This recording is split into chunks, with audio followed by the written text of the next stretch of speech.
설문을 뚫는다. 제가 제 인생에서 많이 하는 건 없지만 딱 두 가지라는 것이 있습니다. 그 첫 번째는 찬양하는 자는 망하지 않는다. 두 번째, 기도는 철문을 뚫는다. 과거 한반도는 한일 합방이라는 철문에 막혀 있었습니다. 일본의 압제와 말살 정책에 김인년 3월 1일 정오 터지자 밀물 같은 대한독립만세, 할렐루야, 비폭력 만세운동이 일어나는 것입니다. 그날 우리의 만세의 거사는 아무도 성공하리라고 장담하지 못한 무모한 도전처럼 보였습니다. 그러나 하나님이 이 운동을, 이 거사를, 대한독립 만세를 하나님이 일하고 계셨습니다.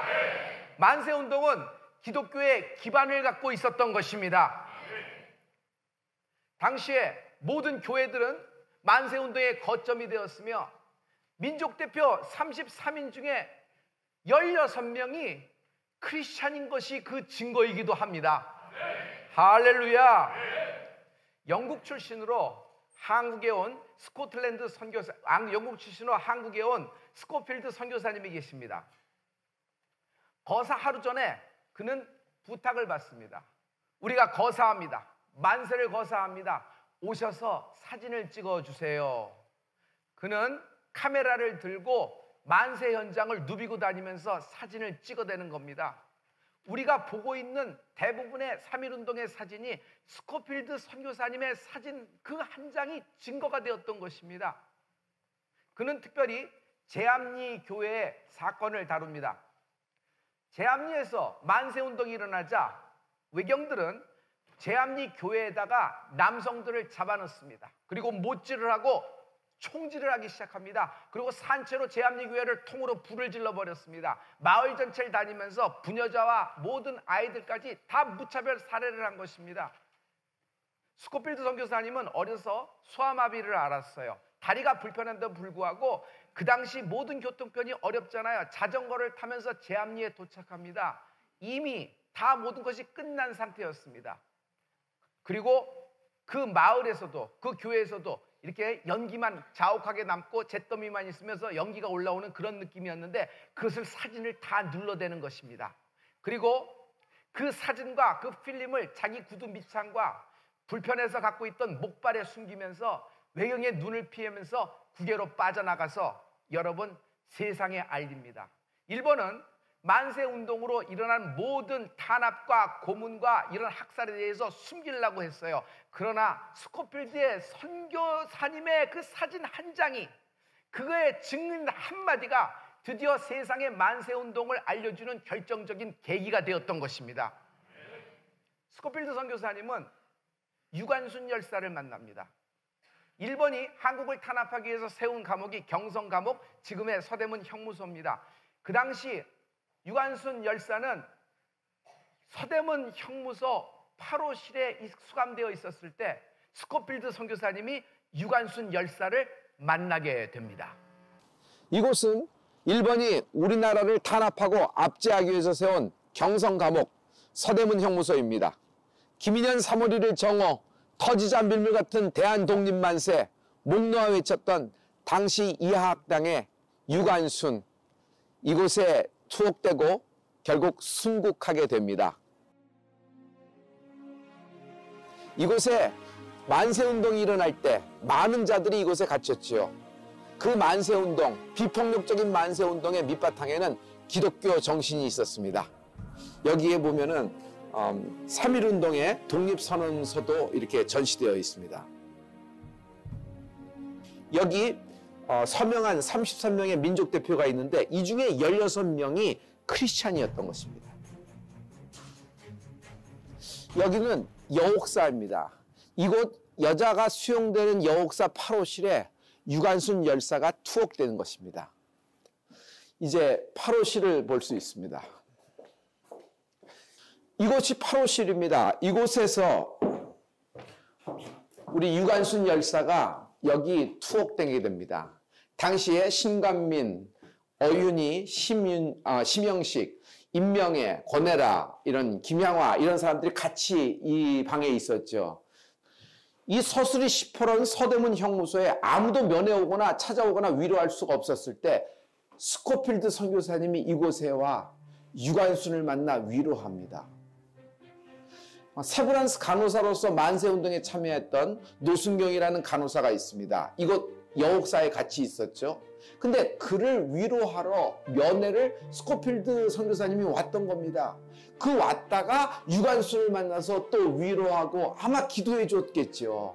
너무너무 기가 막힌 사실을 알게 된 것이 고문이 있었다는 것을 알게 되는 것입니다. 그는 위협에도 불구하고 이 모든 것을 세계에 알리고자 하는 것입니다. 그 선교사님의 편지 한 장, 그 선교사님의 증언 한 글, 그리고 그 선교사님의 찍었던 사진 한 장이 증거가 되어서 전체 세계로 우리의 3.1운동의 모든 영향력이 퍼져나갔고 일본이 얼마나 악랄하게 만행을 저질렀는지를 압제를 했는지를 세계에 알리게 되는 계기가 되었던 것입니다. 3.1운동은 단회적인 사건이 아닙니다. 전국적으로 확산되고 불이 일어나게 되는 것입니다. 북한의 평양에도 이런 운동이 일어나게 됩니다. 박승일은 평양에서 대한애국부인회를 조직하게 됩니다.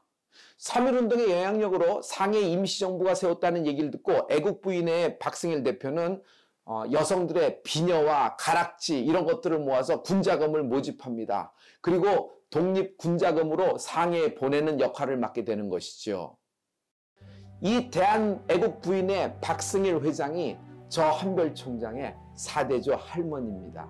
평양 강서감리교회 김홍식 목사님의 사모님 되시죠. 우리 할아버지 김홍식 목사님과 함께 평양 강서감리교회에서 1950년 순교하게 되는 순교자가 되기도 합니다. 박승일 할머니는 모든 것이 묻히는 듯 했으나 94년 만에 대한민국 국가보훈처에서 빛을 보게 됩니다. 2013년 대한민국은 박승일 저의 할머니에게 건국훈장, 애족장을 수여하게 됩니다. 이것입니다. 우리가 아무리 힘들더라도 심어야 되는 것입니다. 우리에겐 이런 위대한 조상들이 있습니다. 그리고 우리에게는 이런 것을 대물림할 의무와 특권이 있는 겁니다.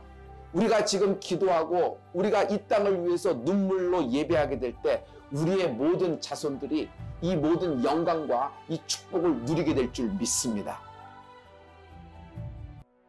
이제는 대한민국이 일어나야 됩니다. 지금 현재 온 세계에서 남북으로 같은 민족이 갈린 민족은 대한민국 하나입니다. 이 작디 작은 나라 대한민국이지만 우리가 복음으로 다시 한번 일어나게 될 때 다른 유럽에, 아시아에, 아메리카 대륙에, 오세아니아 대륙에, 심지어 5대양 6대주 모든 나라에 스코필드 선교사처럼 그 한 명의 선교사가 당신이 될 줄 믿습니다. 우리 서울대치순복음교회는 이러한 일을 하게 될 것입니다. 다니엘이라는 젊은이가 있었습니다. 당시에 바벨론에 갇혀 있었죠. 그러나 그는 공직에 들어갈 수 있었어요. 하지만 바벨론에 금령이 내립니다. 누구든지 다른 신에게 예배하거나 절을 하거나 기도를 하면 사자굴에 집어넣는다는 금령이 떨어진 것입니다. 다니엘이 금령이 발표되고 금령이 효력을 발생했음을 또 뻔히 알면서도 전에 하던 것처럼 예루살렘을 향하여 창을 열고 하루에 3번씩 기도하니라. 그의 기도는 빼앗긴 땅, 빼앗긴 나라 이스라엘의 회복을 위해서 기도했던 것입니다. 그의 정적들은 이때야말로 다니엘을 잡을 것이다 올무가 되어 다니엘을 참수합니다. 왕은 다니엘 편입니다. 다니엘의 모든 상황을 이해하고 있어요. 그래서 다니엘을 도와주려고 하더라도 금령을 깰 수가 없는 것이에요. 왕이라도 자기가 세운 금령을 번복하면 나라를 다스릴 수가 없기 때문에 어쩔 수 없이 다니엘을 사자굴에 던집니다. 하나님은 사자굴 속에 모든 사자를 입을 꿰매버리시고 다니엘을 살리십니다. 그리고 다니엘의 정적들을 오히려 사자굴에 던지는데 성경은 그 정적들이, 그 원수들이 사자굴에 떨어질 때 사자굴 밑바닥에 발이 닿기도 전에 사자가 잡아채 뼈까지도 으스러 버린다. 기도는 철문을 뚫습니다. 예레미야도 기도했습니다. 포로 수용소에 있었던 에스겔도 기도합니다. 다니엘도 기도합니다. 이런 사람들의 모든 기도가 철문을 뚫게 되는 것입니다. 에스더라는 작은 여인이 있었습니다. 공적인 신분이 왕후의 신분으로 있었으나 그저 그냥 평범한 사람 중에 하나입니다. 하지만 하나님의 뜻을 이루는 여인이 됩니다. 그가 죽으면 죽으리라고 나갈 때 3일 동안 기도하며 금식합니다. 그 기도와 금식으로 하만이 놓았던 모든 올무, 하만이 놓았던 그 금령들을 뚫어버리고 해체시켜버리고 이스라엘의 회복을 갖고 오는 것입니다. 저 한별 목사에게도 이런 다니엘 같은 에스더 같은 할아버지 할머니가 계십니다. 저의 4대 증조부 할아버지인 김홍식 목사님은 의병으로서 전국의 8도 결사대의 한 명이었습니다. 혈서로 맹세하고 서울 남대문으로 내려갑니다. 그리고 매복하면서 이등방문을 암살하기를 기다리던 중 그만 외경 기마대에게 붙들려고 그만 형을 받아서 투옥하게 됩니다. 저의 할머니 박승일 할머니가 계십니다. 김홍식 목사님의 사모님이죠. 저에게는 4대조 증조 할머니가 되시는 겁니다. 우리 할머니는 이화학당 8회 졸업생이에요. 동경에 가서 도쿄 아시아 성경학교를 졸업하고 다시 평양으로 옵니다. 그래서 기올병원, 평양의 기올병원에서 의학 견습생으로서 근무를 하던 중에 만세운동이 일어나는 겁니다. 그리고 평양에서 대한애국부인회를 조직하면서 회장으로서 이런 말을 한 것이 기록에 남아 있습니다. 삼천리반도 모든 남정네들이 다 잡혀갔습니다. 지금은 이제 여자들이 일어나야 될 때입니다. 마침 임시정부가 상해에서 조직되었다고 하니까 우리가 돈을 모아서 독립군자금으로 그들에게 전달하기를 원합니다 하면서 애국부인회를 결성하게 됩니다. 여인들의 반지와 비녀들을 뽑아서 모은 돈이 당시 돈 2,400원입니다. 정확하게 얘기하면 당시에 쌀 800가마에 해당되는 돈입니다. 그것을 임시정부에 전달하는 것입니다. 임시정부에 전달한 직후 외경에게 발각이 됩니다. 그래서 3년형을 받아 평양 감옥에 3년 동안 투옥되게 되는 것이 사실이 동아일보에 그 당시 동아일보에 나오게 됩니다. 3년 동안이나 강서 감옥, 평양 감옥에서 있었어요. 그 후에 추록한 후에 우리 할아버지 김홍식 목사님과 함께 이렇게 사역을 하시다가 1950년 공산당에 의해서 총살, 순교당하게 되는 것이 저희 가문의 역사인 것입니다. 과거 이런 모든 역사를 이렇게 알지 못하고 지날 때는 그냥 나는 내 개인적인 삶에 초점을 맞췄습니다. 어떻게 하면 내가 잘 될까? 어떻게 하면 내가 잘 먹을까? 어떻게 하면 내가 뜻을 펼칠까? 이런 생각만 했어요. 그러나 이런 모든 패밀리의 어떤 히스토리, 그리고 우리 가문에 있는 어떤 하나님의 뜻을 아는 순간 하나님의 향하신, 하나님이 나의 향하신, 나의 가문을 향하신, 교회를 향하신 뜻을 눈치채게 됐던 것입니다. 삶이 달라질 수 있습니다. 대한민국 정부는 이런 모든 소재를 이렇게 확인하고 팩트 체크를 하고 증거를 수집한 후에 2013년 저의 할머니 박승일 할머니에게 항일 투쟁으로 대한민국 건국훈장 애족장을 수여하게 됩니다. 여러분, 우리가 지금 기도하고 우리가 함께 예배하고 나라를 위해서 기도할 때 여러분 38선이라는 금령, 38선이라는 철책을 뚫게 될 줄 믿습니다. 우리가 언젠가 하늘나라 가게 될 겁니다. 그때 하나님이 나를 맞아주시면서 하늘나라 훈장을 선물할 줄 믿습니다. 생명의 면류관 그리고 10거울의 권세를 받는 축복이 임할지어다. 사람들은 몰라줘도 하나님이 하늘나라 훈장을 주실 줄 믿습니다. 할렐루야. 과거 한일합방이라는 금령에 묶였던 한반도, 지금은 38선이라는 철책에 묶여 있습니다.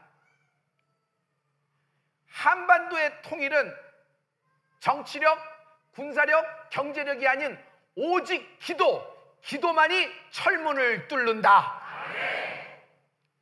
지금 한반도에 통일의 바람이 불고 있습니다. 우리보다 앞서서 통일을 이룬 나라가 있으니 독일이라는 나라입니다. 이 독일의 상황을 살펴보면 통일 한국의 결정적인 단서를 잡을 수도 있습니다. 이곳은 독일의 수도 베를린입니다. 제 뒤로 보이는 건축물은 유명한 분단 독일의 장벽의 상징인 브란덴부르크입니다. 전쟁에서 패전한 독일은 연합군에 의해서 그들의 운명이 결정됩니다. 포츠담에서 연합군들은 독일의 미래를 회의한 결과 동독과 서독, 서독과 동독으로 분할 점령될 것이 결정됩니다. 그리고 특별히 이 상징적인 수도적인 수도의 도시인 베를린은 서독과 동독으로 둘이 나눠지는 아주 정말 슬픈 운명을 가진 도시가 되었던 것입니다. 그런데 아무도 동독과 서독이 하나 될 줄 몰랐을 때 갑자기 장벽이 무너지면서 독일의 통일이 온 것입니다. 1989년 드디어 동독과 서독의 사람들이 자유왕래가 가능하게 해졌고요. 1990년 장벽이 무너지고 독일은 통일을 선언하게 됩니다. 어떤 힘이 이러한 결과를 얻었을까요? 기도의 결과입니다. 라이프치히의 니콜라이 교회의 담임 목사님은 통일 독일은 기도가 만든 결과이다 말한 적이 있습니다. 맞습니다. 군사력이 아닙니다. 정치력도 아닙니다. 경제력으로 이루어진 것이 아닙니다. 동독과 서독에 있는 교회의 교인들이 하나님께 그런 기도한 결과 하나님이 움직이시고 어느 날 이 쇠문과 같은 장벽을 무너뜨린 것입니다. 할렐루야. 지금 한반도에 통일의 바람이 불고 있습니다. 모두 다 한반도의 통일에 대한 기대와 열망으로 가득합니다. 그러나 한반도의 통일은 군사력으로, 경제력으로, 어떤 테이블에서 탁상공론으로 이루어지는 것이 아닙니다. 한반도의 복음으로의 통일은 기도의 결과로 올 줄 믿습니다. 제 왼편과 오른편에 담이 보이시죠? 이것이 바로 독일을 나눴던 철의 장벽입니다. 왼쪽은 동독 쪽의 장벽이고 오른쪽은 서독 쪽의 장벽입니다. 이것으로 동과 서로 독일은 나눠졌다가 지금은 이 장벽이 허물어져서 기도의 결과로 허물어져서 이제는 통일 독일을 맞이하게 됐습니다. 우리 대한민국은 어떻습니까? 38선을 기준으로 해서 북쪽과 남쪽으로 나눠져 있습니다. 그러나 반드시 우리의 기도의 결과가 나타나게 될 줄 믿습니다. 기도하게 되면은 기도는 철문을 뚫듯이 휴전전을 뚫을 수 있습니다. 지금 서울대치 순복음교회는 기도하며 예배하며 대한민국을 축복하고 있습니다. 우리의 엄두를 낸 기도의 결과가 반드시 나타나게 될 줄 믿습니다. 할렐루야. 당시 많은 사람들이 거사운동, 만세거사를 무모한 도전이라고 생각했습니다. 그러나 그 함성이 한일합방을 뚫었던 것입니다. 여러분, 누군가는 하나님 없이는 도저히 이룰 수 없는 거대한, 실은 무모해 보이는 그 꿈에 도전하는 은혜가 있을지어다. 다윗이 물맷돌 하나 나갔을 때 그의 형제들도 비웃었어요. 무모한 도전이라고 생각했어요. 말이 안 되는 겁니다. 그러나 하나님이 다윗과 함께 하시니 기도의 결과가 골리앗이 목이 잘리는 축복이 있었던 것입니다. 여러분, 원수가 진을 치고 있습니다. 우리 인생에 크고 작은 난제들, 문제들이 굉장히 많습니다. 그러나 기도가 그 모든 철문을 뚫는다. 우리는 무엇을 먹을까, 무엇을 입을까, 무엇을 마실까 고민합니다. 사람이 태어났습니다. 그러나 여러분, 먹고 사는 문제만을 위해서 살면은 인생이 비참합니다. 인생에 아쉬움이 있습니다.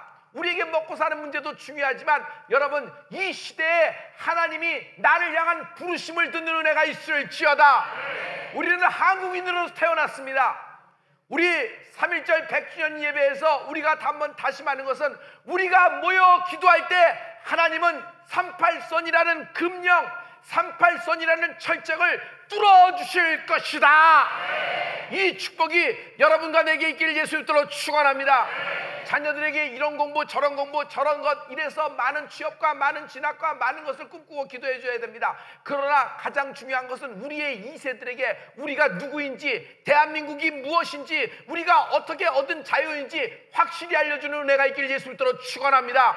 영적인 대물림이 성령으로 말미암아 이루어지기를 예수 믿도록 축원합니다. 지금 동방의 예루살렘이라는 평양은 어떻습니까? 교회가 다 무너졌습니다. 모든 지하교회로 들어갔습니다. 이 언더그라운드 처치가 빛을 보게 될 것입니다. 무너졌던 모든 평양 강서감리교회를 표시하여 그 많은 교회들이 다시 재건될 줄 믿습니다.